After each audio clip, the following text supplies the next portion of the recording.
Dans la nuit du 12 au 13 août 1961, Berlin bascule.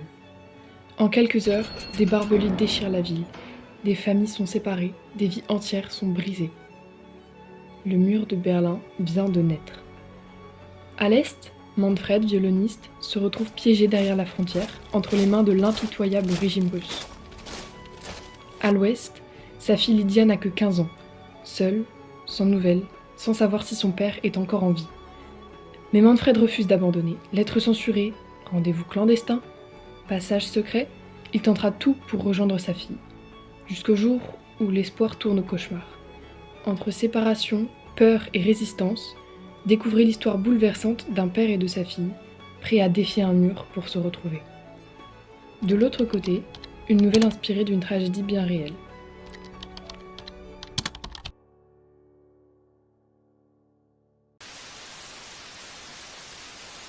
Ton père doit partir au front. Voici la phrase qui fit basculer le monde d'Olena à tout jamais. En Ukraine, dans le village de Sartana, près de Mariupol, la guerre avait déjà commencé. Le quotidien d'Olena fut finalement brisé lorsque son père dut partir au front. Pour elle, Igor n'était pas seulement son père, il était son pilier. Le voir partir, c'est voir son monde s'écrouler. Des valises faites trop vite, un départ précipité, des adieux déchirants dans un aéroport à l'ambiance pesante. Et un dilemme impossible. Partir et se mettre en sécurité, ou rester pour ne pas l'abandonner.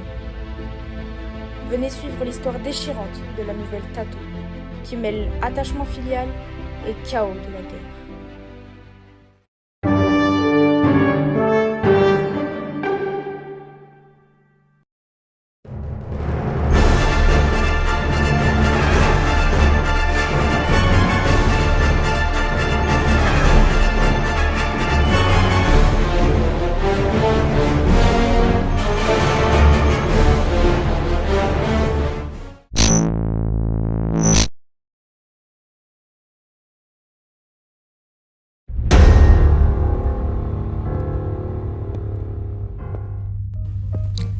Un soir d'été, dans un village où tout semblait paisible.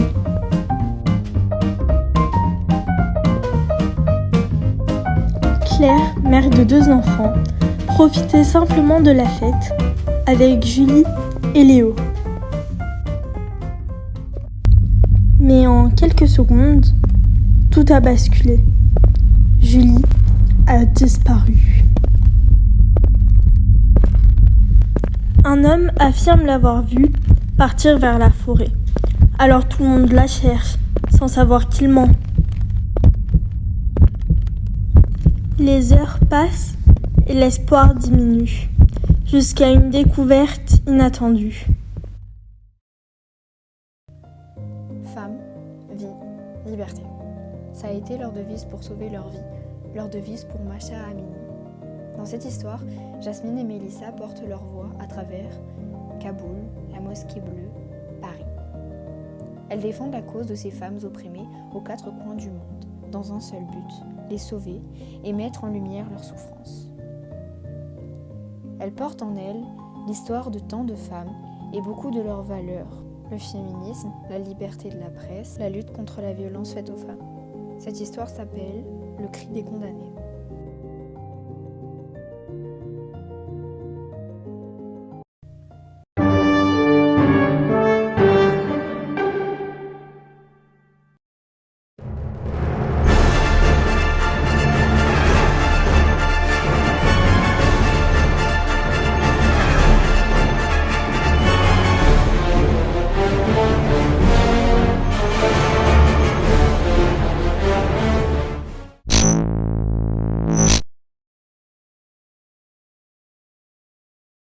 Au lycée Notre-Dame de Moscou.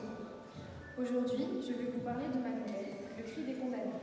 Je vais vous en lire un extrait. Jasmine avançait derrière lui, dans la rue, un matin de printemps, comme les autres en Afghanistan. Mais ce matin-là, elle en avait assez des violences et des privations toujours plus grandes. Depuis plusieurs mois, elle devait marcher derrière son mari et porter la burqa. Elle détestait ne plus sentir la chaleur du soleil sur sa peau et le vent dans ses cheveux. Depuis un certain temps, elle pensait à cet acte dérisoire, mais qui résonnerait comme une rébellion imminente, comme un cri dans la foule. Elle y songeait de plus en plus, face aux blessures de sa sœur, à la mort déchirante de son ami et au destin abject qui l'attendait. Et ce matin-là, pour une raison que seul l'univers connaissait, elle eut ce geste insignifiant, retirer ce voile couvrant son visage et ses cheveux. Malala Yousafzai a dit un jour: nous sommes conscients de l'importance de notre voix quand nous sommes réduits au silence. Voilà pour moi l'une des plus grandes réalités de ce monde, la liberté de parler, de penser, d'exposer nos opinions, et le cœur même d'une société juste et libre. C'est notre réalité, celle de nombreux pays. Malheureusement, ce n'est pas le cas de tous. Nous connaissons tous le nom de ces pays: Afghanistan, Russie, Corée du Nord, et bien d'autres. Nous connaissons également les conditions de vie de leurs habitants. L'un des grands cas de cette décennie a été celui de Mahsa Amini, tué le 16 septembre 2022 à Téhéran, en Iran, pour ce qui a été jugé par ses bourreaux de mauvais port du voile. C'est de là que toute mon histoire est partie, d'une injustice et d'une horreur faite à cette femme dont elle a payé le prix de sa vie. Son malheur a marqué toute une génération et a inspiré cette belle devise: femme, vie, liberté, dont se sont armés des milliers de gens pour la défendre, elle, toutes les précédentes, et à mon plus grand regret, toutes les suivantes. Les régimes extrémistes sont nombreux dans ce monde, beaucoup trop nombreux, et certains se permettent, au nom d'un dieu ou d'une idéologie, de commettre les pires atrocités. Les deux héroïnes de mon histoire, Jasmine et Mélissa, vont, au cours de leur périple, jouer de très près avec cette dure réalité.